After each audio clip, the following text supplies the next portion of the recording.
नमस्कार। शक्ति शब्द सुनते ही हमारे दिमाग में क्या आता है? शायद ताकत, कंट्रोल, अधिकार, है ना? लेकिन क्या हो अगर असली शक्ति इससे कहीं ज्यादा गहरी हो? आज हम श्री कृष्ण के जरिए शक्ति के एक बिल्कुल अलग रूप को समझने की कोशिश करेंगे। एक ऐसी शक्ति जो ज्ञान, कर्म और प्रेम से बनती है। और देखिए, ये कोई नया सवाल नहीं है। सदियों से ये पूछा जाता रहा है कि आखिर वो कौन सी शक्ति है जो इस पूरी कायनात को चला रही है। और इन्हीं सवालों के जवाब हमें मिलते हैं भगवद गीता में, जहां श्री कृष्ण खुद सामने आते हैं और बताते हैं कि वो शक्ति का असली स्रोत क्या है। तो चलिए इस सफर पर निकलते हैं।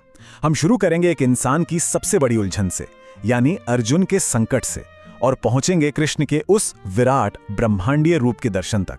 यकीन मानिए, ये यात्रा बहुत दिलचस्प होने वाली है। तो कहानी की शुरुआत किसी चमत्कार या दिव्य शक्ति के प्रदर्शन से नहीं होती। नहीं, इसकी शुरुआत होती है कुरुक्षेत्र के मैदान में, एक इंसान की सबसे बड़ी कमजोरी और सबसे गहरे संकट के पल से। जरा सोचिए अर्जुन की हालत। एक तरफ है उनका कर्तव्य, धर्म, और दूसरी तरफ है उनके अपने लोग, उनके गुरु, उनके दोस्त, उनके रिश्तेदार, जिनके खिलाफ उन्हें लड़ना है। ये एक ऐसी दुविधा है ना, कर्तव्य और प्रेम के बीच का चुनाव। और ठीक इसी गहरे संकट के बीच कृष्ण की शिक्षाओं का जन्म होता है। तो इस भयानक दुविधा का हल क्या है?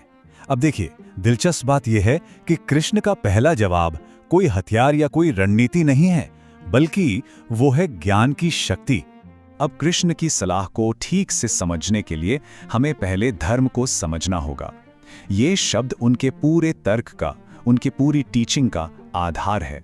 यह कृष्ण एक बहुत गहरा सच सामने रखते हैं। वो कहते हैं, आत्मा न कभी जन्म लेती है न मरती है, वो तो अजर अमर है। ये शरीर, ये तो बस पुराने कपड़ों की तरह है जिसे आत्मा बदल लेती है। एक पल के लिए सोचिए, सिर्फ इस एक विचार में कितनी बड़ी शक्ति है दुख और डर से आजाद होने की। अर्जुन के लिए ये कोई किताबी ज्ञान नहीं था, ये उसके लिए अपने ही लोगों को खोने के डर से उभरने का रास्ता था। ठीक है, मान लिया कि आत्मा अमर है, लेकिन इस ज्ञान का, इस फिलॉसफी का युद्ध के मैदान पर क्या काम? यहीं से हम शक्ति की अगली परत तक पहुंचते हैं, और वो है कर्म। ये जो एक लाइन है ना, ये काम और कर्तव्य को लेकर हमारा पूरा नजरिया बदल सकती है। तुम्हारा अधिकार सिर्फ कर्म करने पर है, उसके फल पर कभी नहीं। यही कर्मयोग का सार है। सोचिए, कितना क्रांतिकारी विचार है ये।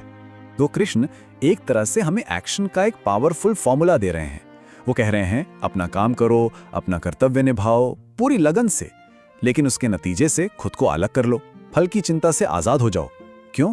क्योंकि असली आजादी और शांति का रास्ता यही है, जहां ना कामयाबी का घमंड हो और ना ही नाकामी का डर।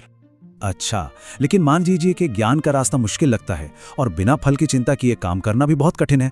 तो कृष्ण शक्ति का एक और दरवाजा खोलते हैं, और शायद ये सबसे शक्तिशाली रास्ता है, प्रेम का, भक्ति का।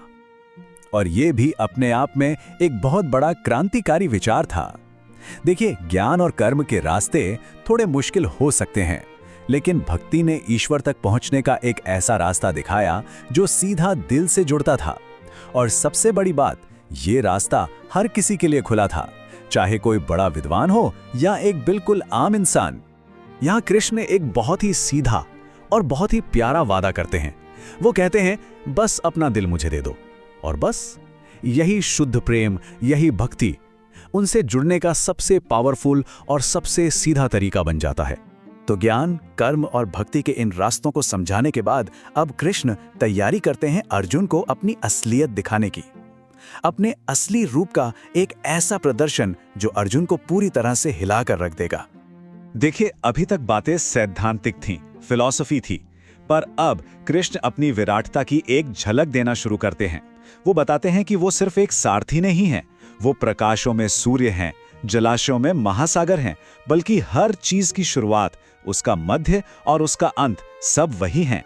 ये सब सुनकर अर्जुन की जिज्ञासा और बढ़ जाती है, और वो कहते हैं कि मैं इस पूरी विराटता को, इन सभी महान चीजों के असली स्रोत को अपनी आंखों से देखना चाहता हूं। और कृष्ण अर्जुन की ये इच्छा पूरी करते हैं, लेकिन उस विराट रूप को देखने के लिए ये मामूली आंखें काफी नहीं थी। इसलिए कृष्ण उसे एक दिव्य दृष्टि देते हैं, एक ऐसी नजर जो पूरी कायनात को एक साथ एक ही पल में देख सके। वो पल कैसा था, उसे शब्दों में बताना लगभग नामुमकिन है, गीता में लिखा है कि ऐसा लगा मानो आसमान में हजारों सूरज एक साथ फट पड़े हों। उस एक पल में अर्जुन ने सब कुछ देख लिया, पूरा ब्रह्मांड, सभी देवी देवता, हर जीव, जन्म मृत्यु का पूरा चक्र, सब कुछ कृष्ण के एक ही शरीर के अंदर। और ये जो विराट दर्शन था, ये कृष्ण की शक्ति की सबसे ऊंची, सबसे परम समझ की तरफ हमें ले जाता है। इस दर्शन के बाद ही कृष्ण अपनी पहचान का सबसे बड़ा राज खोलते हैं। वो बताते हैं कि वो सिर्फ एक अवतार नहीं है, बल्कि वो पुरुषोत्तम है, यानी वो परम शक्ति जो इस दुनिया और अमर आत्मा दोनों से भी परे है, हर चीज का अंतिम स्रोत। अब जाहिर है, जब विचार इतना गहरा और विराट हो तो उसकी व्याख्या भी अलग अलग तरीकों से होती है। सदियों से अलग अलग फिलोसॉफिकल स्कूल्स ने कृष्ण के इस परम रूप को अपने अपने तरीके से समझने और समझाने की कोशिश की है, और ये जो अलग अलग नजरिए हैं, ये इस कॉन्सेप्ट की गहराई को ही दिखाते हैं। और अंत में इस एक विचार पर गौर करते हैं, ब्रह्मा से लेकर घास के एक तिनके तक सब कुछ भगवान कृष्ण है। शायद यही कृष्ण की शक्ति की सबसे बड़ी परिभाषा है, एक ऐसी शक्ति जो किसी एक इंसान या चीज में कैद नहीं है, बल्कि जो हर कण में है, जो खुद ही पूरी सच्चाई है। तो अगली बार जब हम शक्ति शब्द के बारे में सोचें, तो शायद हम सिर्फ ताकत या अधिकार के बारे में ना सोचें, बल्कि उस चेतना के बारे में सोचें जो हर जगह और हर चीज में मौजूद है।